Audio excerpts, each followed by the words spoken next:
This is NHTV2, North Haven Government Television, a service of North Haven Community Television.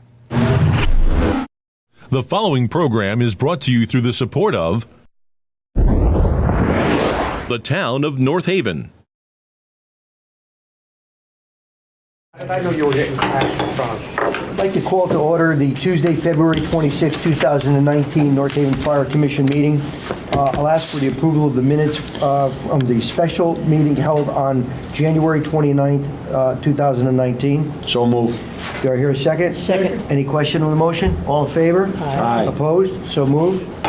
The chief's report. Chief's report for this month is going to be, we'll start off with alarms quickly. Alarms, 2018 at this time, we were at 770 alarms.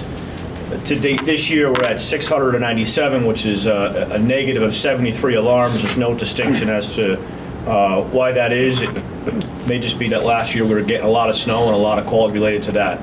Haven't really dug into it, but don't expect it to continue to be down. We should be, if anything, right where we were, and with the calls that we're forecasting based on a recent budget workshop, there's no reason to think this trend is going to continue. Our 5-year stat as of 2014 was 641 alarms, which is a difference of 56. Since our last Board of Fire Commission meeting, the FD has provided ALS intercepts. Our paramedic has rode into the hospital on 12 different occasions, and we've had 20 responses to limited access highways.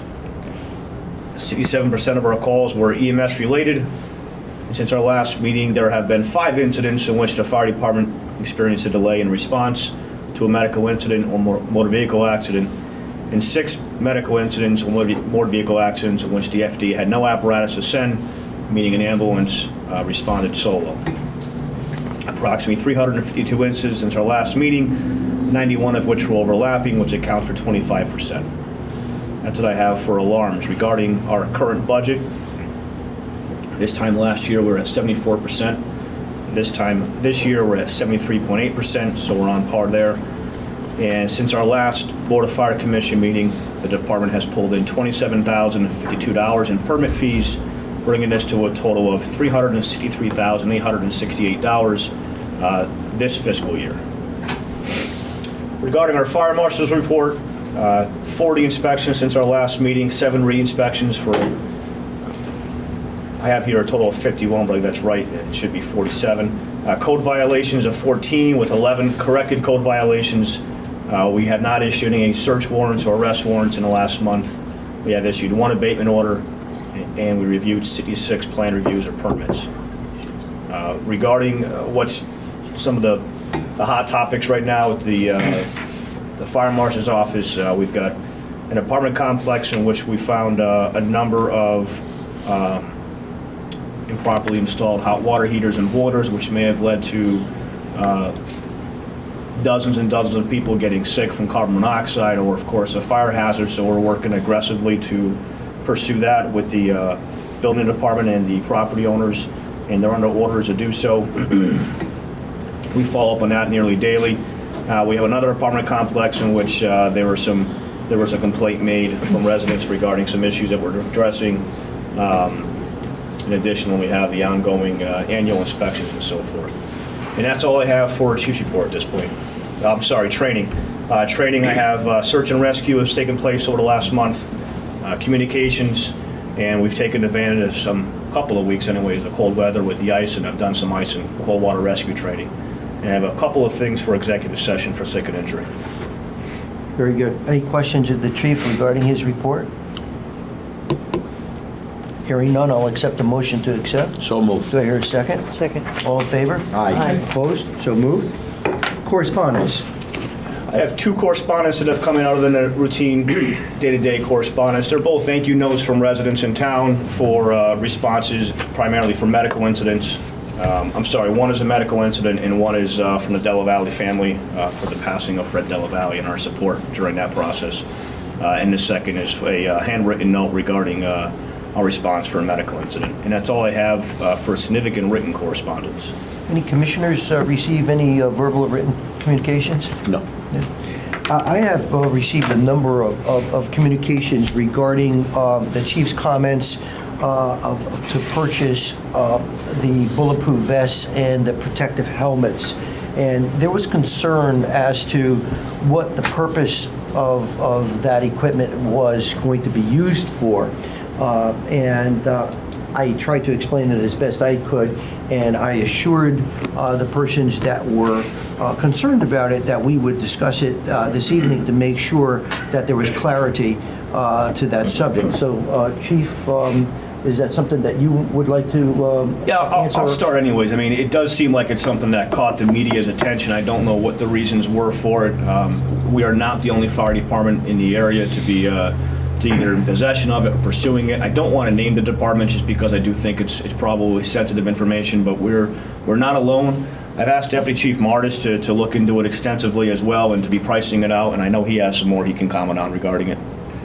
Yeah, so essentially in May of 2018, the NFPA, our standard writer, released the NFPA 3000, which is the active shooter hostile events response guide.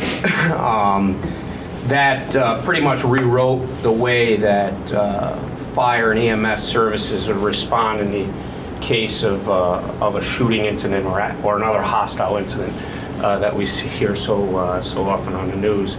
So essentially, many years ago, up until May, the standard was the fire department would stage in a safe location. The law enforcement personnel would go and secure the scene, and when they felt that the scene was secure, the fire department would then be allowed to go in and do EMS response. And what they've changed now, and the NFPA was a consensus document with law enforcement and fire, is that the fire department will take a more aggressive role in entering some of these areas that may not yet be deemed safe. They may be considered what we would call warm. And I don't want to talk too much about it for tactical reasons, but essentially we would be a little bit more in harm's way.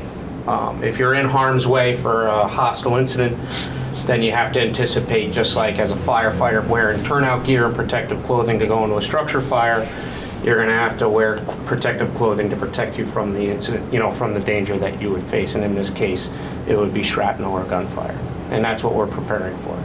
At the same time, all baseline paramedics, new paramedic training in the state trains them in this tactic. I actually took a class a few weeks ago where they have live firing, blanks out of real firearms escorted under patrolmen. And so our younger firefighters are being trained to this standard. And so we as a fire department have to meet them. I've been consulting with Deputy Chief Glenn on it to work on he's an expert in this, and so I've been consulting with him. The big thing is this is not body armor that would be purchased to be worn every day for firefighters driving around. This isn't. This is a very nice town, and I don't think that that's needed. That's not the type of body armor that we're purchasing. The type of everyday body armor that law enforcement wears is designed to protect them. It's a lot lighter. It's a lot more expensive. This is in a very specific hostile incident, aggressive scene where our firefighter paramedics or firefighter EMTs need to potentially effect an extraction and rescue of somebody who is dying from something that is arguably preventable and is going to put themselves in harm's way, which is what we do.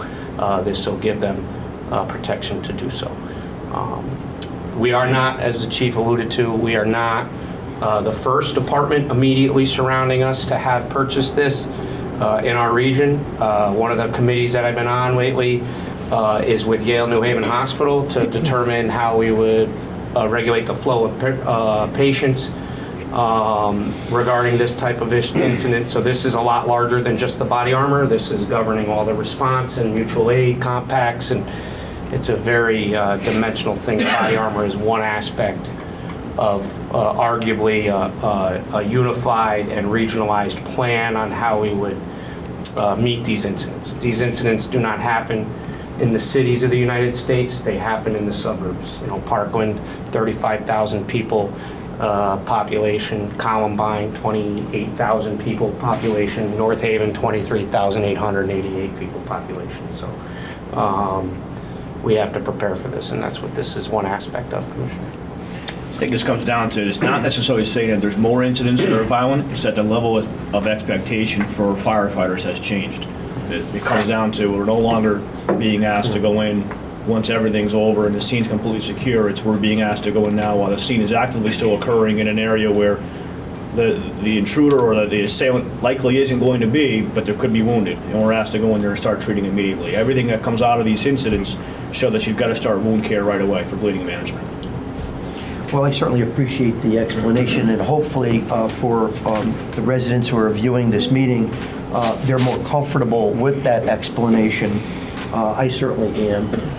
And I know that we have firefighters that participate on the SWAT team as well.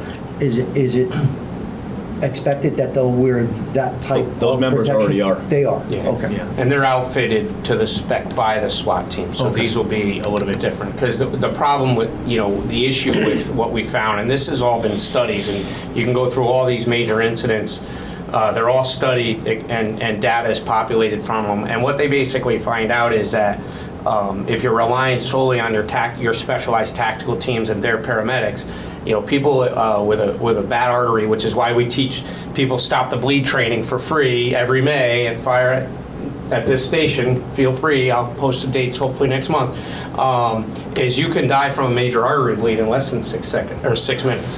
So dead. So we have to get the initial response in there treating people, or at least giving them the ability to treat them before they bleed to death. It takes a while for the SWAT teams to mobilize. And 6 minutes, they're not going to be mobile in 6 minutes. So nationally, we have started to move towards a more aggressive trend to save lives. Thank you for that explanation. Chief, I know of a department smaller than ours close by. They've been carrying a couple of sets on their apparatus for some time now. Yeah, and again, it's not something, we're not looking to issue them to everybody. They're just going to be on select apparatus where we know that if we're to be dispatched that type of incident, we would have these apparatus on scene and most likely, and there'd be, a handful of them available. That's all this comes down to.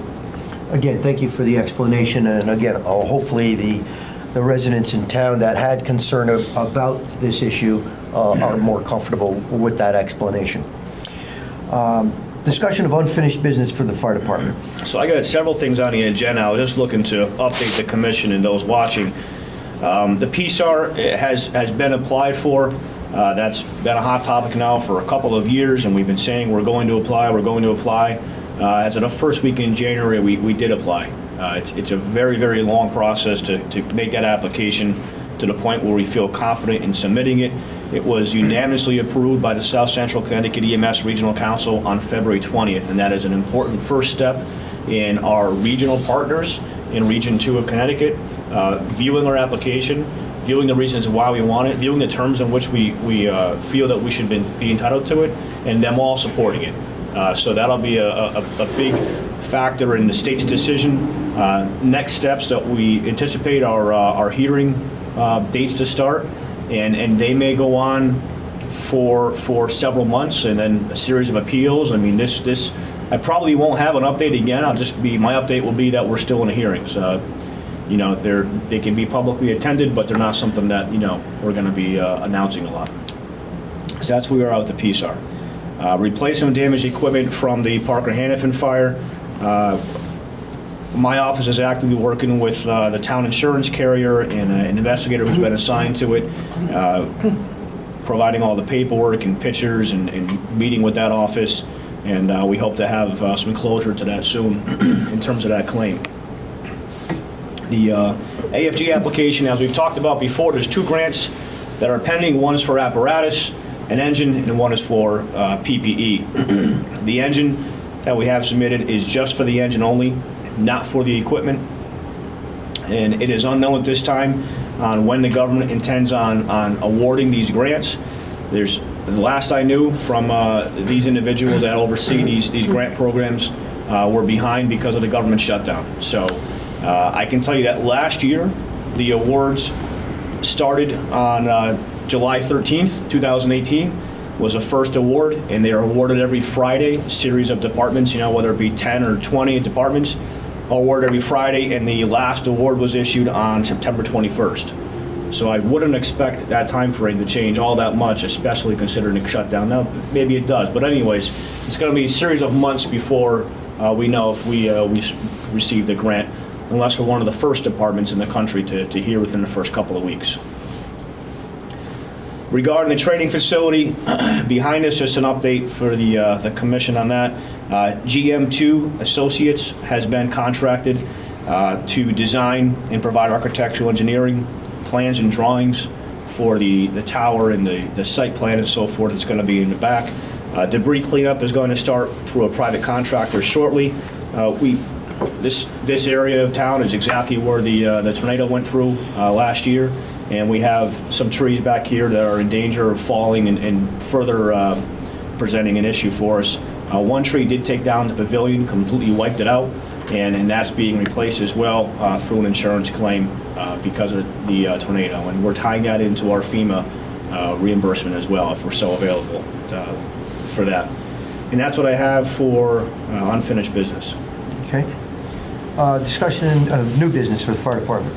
New business, I have nothing on your agenda, but I didn't add this because the public hearing was last night, so I didn't know what to add exactly. The agenda for this needed to be in ahead of time, but the engine was approved last night at a town meeting, and we intend to have that out to bid within the next couple of weeks and place that order within the next 30 days would be an aggressive schedule.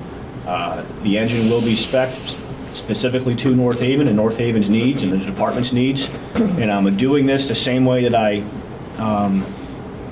went about the purchase of the ladder truck, the tower ladder.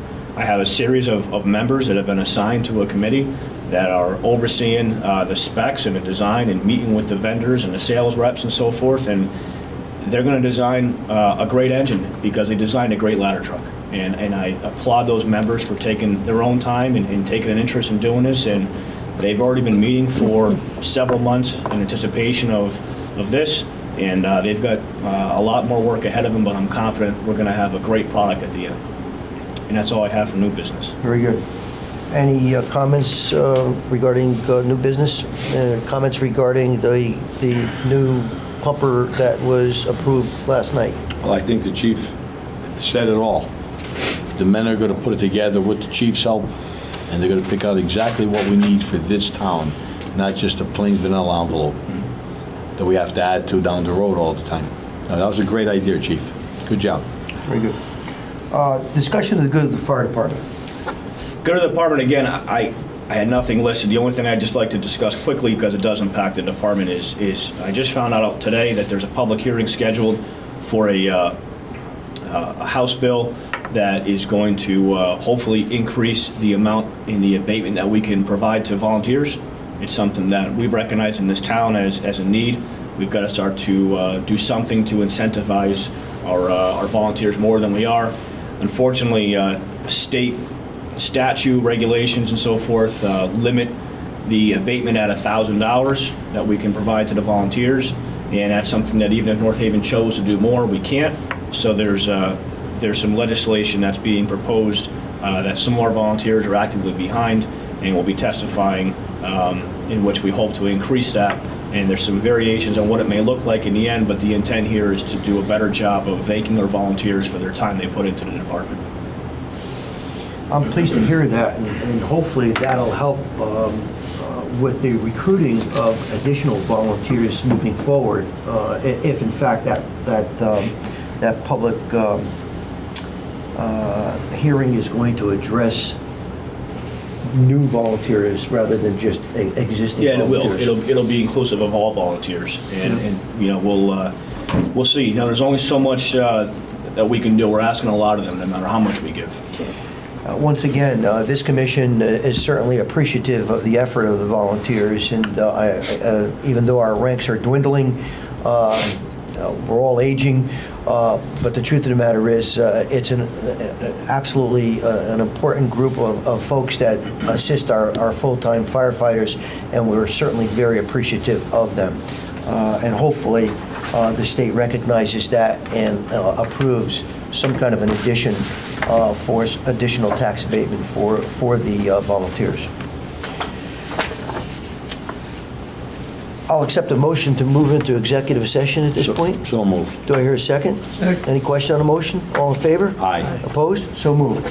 I'd like to reconvene the Tuesday, February 26, 2019 North Haven Fire Commission meeting.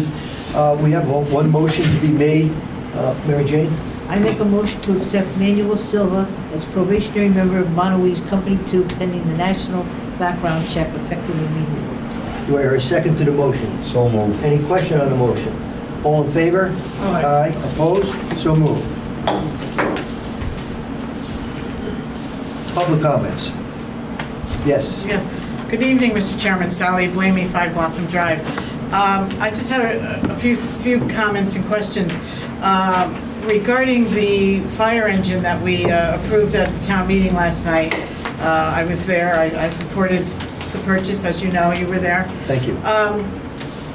I'm assuming, and it's always dangerous to assume, I'm assuming that the new engine, once we get it, will go at the Rosadini headquarters. Is that correct? Yes. And so what will the current engine one, the red one, the 2014 Schmiel, I think it is, where will that go?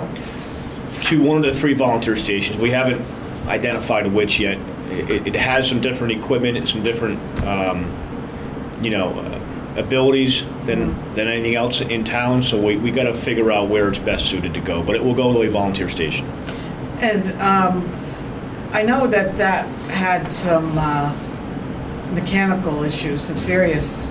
Is it under control now? Is it? It is not. functioning? It is back out of service and at Cummins again, and it's been there for probably 2 weeks, and it's still warranty work at this point, but it's some pretty significant engine issues again. That's the red one. I thought I Yeah. saw it on the road today. No. No. Okay. No. And if it was on the road, I don't think it was. It may be the fleet shop taking it out and seeing if it's been Okay, resolved, 'cause but I it's thought I not saw even it- there right now. I thought I so. saw it on Second Point today. Okay. Yeah. All right. And if we get the grant, the FEMA grant for the purchase of another one, Yep. where will that go to Monowese for the firemen that you intend to the 3 that you intend to house on an engine there? Most likely, yes. Okay. Yes. And so will engine 3 and 8 are the 2 oldest? Will they Correct. be retired? Sold? Yes, they would both, well, yes, they would both be sold. Yeah. We have no need for them anymore.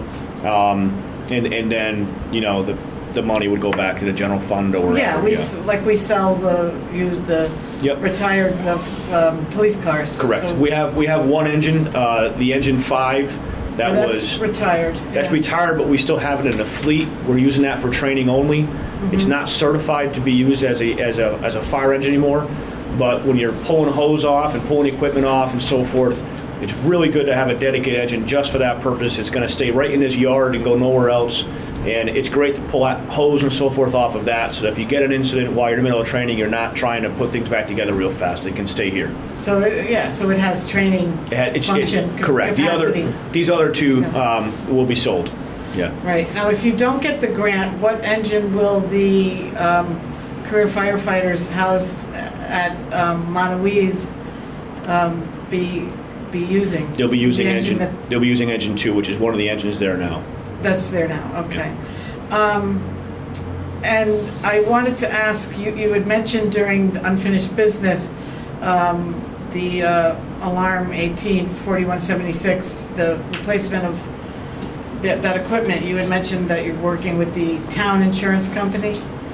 Correct. Is there any claim that you could acknowledge or discuss that might be against another insurance company? Because of the complexities of what went wrong that night? So the only thing I can say is, and it's not that I'm even trying to be elusive about it. The only No. thing I can even say at this point is that there's been a lien placed on Parker Hannafin through one of our town attorneys, and that there's been no subrogation initiated yet by the town's insurance company yet, because they haven't paid the claim yet. Right. I'd imagine that would happen after the claim is paid. Okay, well, that's what I was wondering. I foresee that in the future. I mean, I'm sure there's a deductible and all that. Yep. So that would be down the line, but Correct. Okay, I was just wondering. And the two new hires, they're still at the academy? The ones that were hired in January, I believe? Yeah, so they started this week, actually. We didn't get them in time for the academy, so they'll go to the academy in September instead. Oh, in September? So they're not going to be on duty this... They are. They're going to be on duty. You know, it's one of those things, to be honest with you, where we're struggling to find paramedic firefighters Right. that are good paramedic firefighters. And we're not unlike any other town. You know, there's departments around us that are having the same exact struggles. So we hired 2 individuals that are going to finish school over the next couple of months. They're not yet nationally registered paramedics. We've done this in the past as well to get the right person that we feel is the best candidate that's going to be a good 30-year, you know, career. We have taken people in the past that have a month or 2 left of school and allowed them to finish school. And then they'll start the academy in September. So my anticipation is that January 1, because the academy ends about mid-December, January 1 we will begin to run with an ALS engine on one of the shifts out of the Monterey station. But it will take that much time for us to get to that point, by the time they get through training and so forth. So you'll have 10 men on duty for that one shift? Correct. 7 at 8. headquarters and Yep. 3... Correct. 7 at headquarters and 3 there, yes. Okay, can I ask a hypothetical about that? For a situation when that shift is on duty with the 10 men, if God forbid, a fire, a house fire would occur, who would go? While both engines are in service? Yeah, when there's the 10 men Sure. shift So- in operation, who would go? So it's going to be call specific, so it's going to be only certain types of calls, and really it's going to be only a possible structure fire is going to, both engines will respond. But that'll be one of the only incidents or types of calls where both engines will be committed to the same call. And that's because we need to have our primary water source and our secondary water source right behind, and we still need to make sure that we're getting to that overall 16 to 18 firefighters on scene for any structure fire. So those 3 will need to respond as well, so that we can try to get to that number. So if, like I said, in this hypothetical, there was a house structure fire, both engines would go, so that's 6 out of the 10. And of course, the ladder would be there. Yep. And the rescue. And the rescue. So all 10 would go to that type of For that type of event. incident, yeah. Yeah. What other types of incidents would you see that happening? That's just really it. the only one? Okay. So if a medical call would come in during the time that all 10 are at the fire, who would go to the medical call? So it's going to be much like other departments that run multiple stations, there will be districts. And so the engine on that side of town will respond to all medicals and all fires on that side of town. And it'll relieve some of the stress off headquarters and the apparatus there. But of course, as we begin to deplete our apparatus or our resources, you know, the apparatus will cover each other. But the first due, as you probably have heard that before, the Yes. first due area is going to be the Montelise area for that area, that station. No, what I meant was if there's a structure fire, and you said all 10 on duty, if a 10-man shift is on duty that day and there's a structure fire, you already told me all 10 would be Correct. at that fire. If during that fire, Okay. a medical call comes in, who would go to that medical call? So we have operational plans in place right now that are actually going to have either surrounding towns cover us if it's been more than a few minutes where we've had a chance to actually get other towns in, or it'll be AMR solo. It depends on how much time has really gone by. We have plans in place in which those begin to happen, but the first 10 minutes, 15 minutes while we're still pulling in resources from other towns, AMR may be going alone.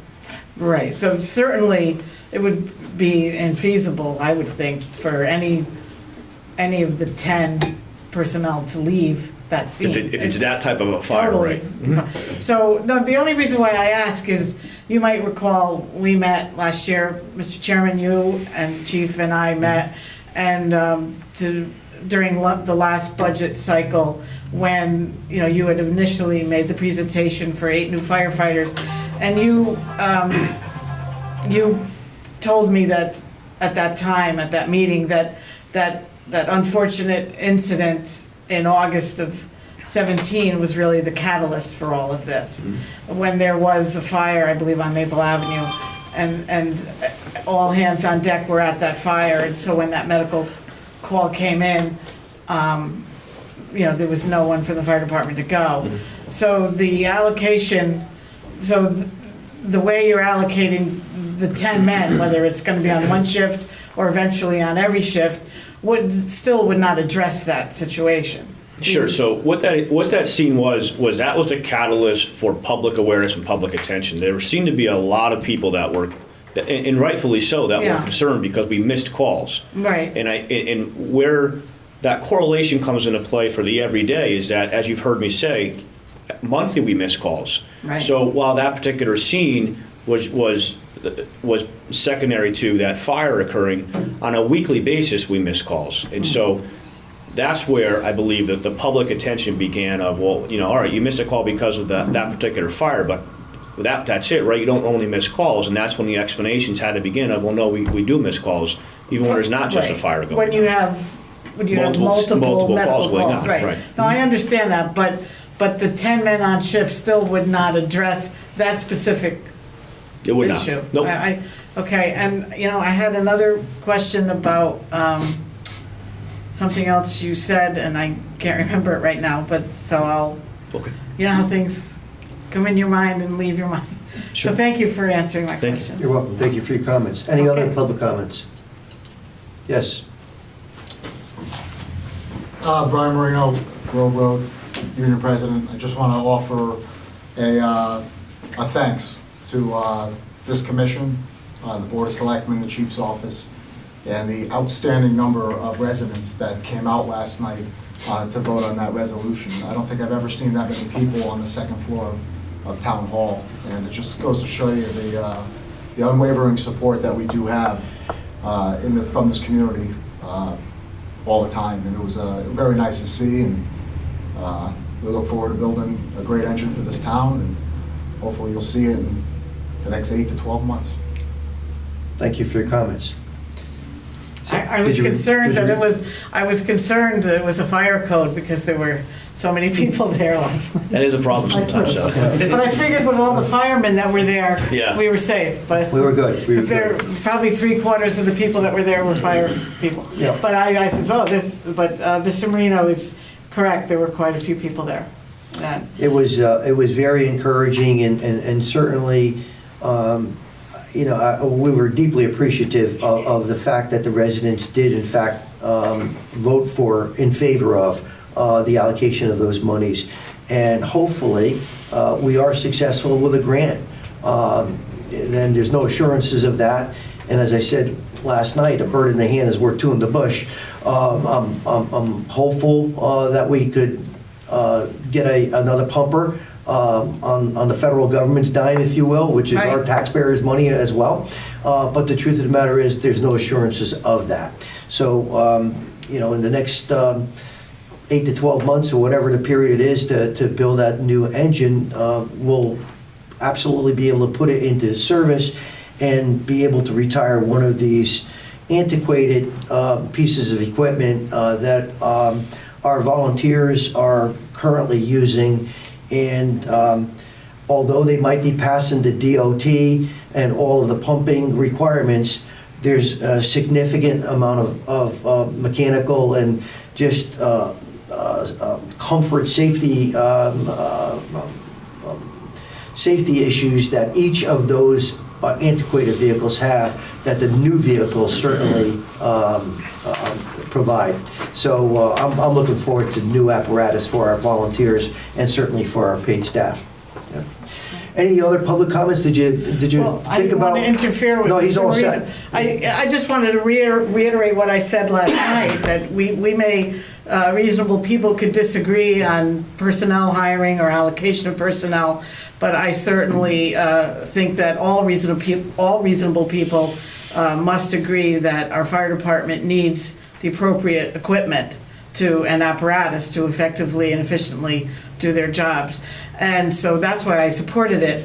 Now, the number one complaint that I get, and I'm sure it's true for Mr. Frieda as well, because he's said the same publicly, people contact me all the time, Sally, taxes, what are you going to do? You have to balance, but this was, in my opinion, a no-brainer. And hopefully we'll get the second one without going into the taxpayer's pocket. So I just wanted to restate, why I was supportive of it. And I am very much aware that the taxpayers in this town are concerned with rising taxes. We're all taxpayers. Absolutely. Myself, all of us. So, thank you. You're welcome, and thank you. As we indicated numerous times, we're appreciative of the dialogue. And I've said this to you personally. We come from maybe two different directions, but our heart is in the right place. We're looking out for the best interests of our residents and taxpayers and business owners and visitors of our town. And as we continue to develop our economic development, we need to obviously make sure that our fire department is able to perform the duties that are necessary with the growth of the town.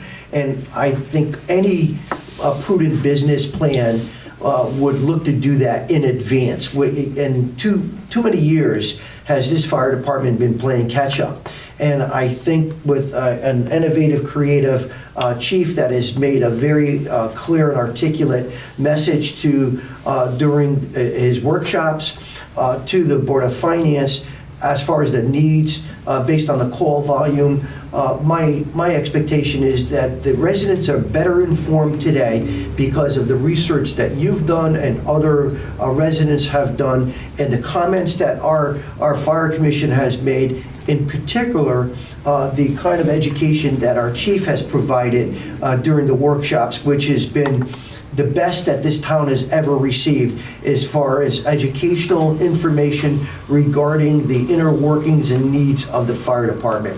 And when you think about what our mission was a couple of years ago, when that whole discussion came about adding 16 firefighters, it was a directive by Mike Frieda to articulate to the residents of the town what the current and future needs of the department are and would be. And that's what we did. And we indicated at that time, this is what we need, but what we would absolutely be willing to accept is whatever the Board of Finance is able to allocate to us. We realize that it's a daunting task for the Board of Finance to balance the budget. $100 million, is it? It'll be cracking that this year, yes. Pretty close. It'll be over yeah. 1920. And it's a daunting task to balance that budget and to make sure that our residents, as you indicated, are not overly burdened. But at the same time, we perform the duties as other departments do for the residents. And the residents need to understand that there's a cost to receiving benefits through municipalities. It's just life today. So we will continue to do the best that we can. Whatever the Board of Finance comes up with as far as a number is concerned, this department will work with that. Right. Well, you have no choice. We have no choice. Just like every department. And we will do the best we possibly can for the residents of our town. Great, and I appreciate your comments that you had just said, because when I first ran for office, my favorite tagline was, healthy discourse leads to better decision-making and better government. And so I appreciate your respect for my efforts, sir. Absolutely, absolutely. Any other public comments? Here are none, I'll entertain a motion to adjourn. So moved. Do I hear a second? Second. All in favor? Aye. This meeting's adjourned. Thank you very much. The preceding program is brought to you in part through a grant from the town of North Haven.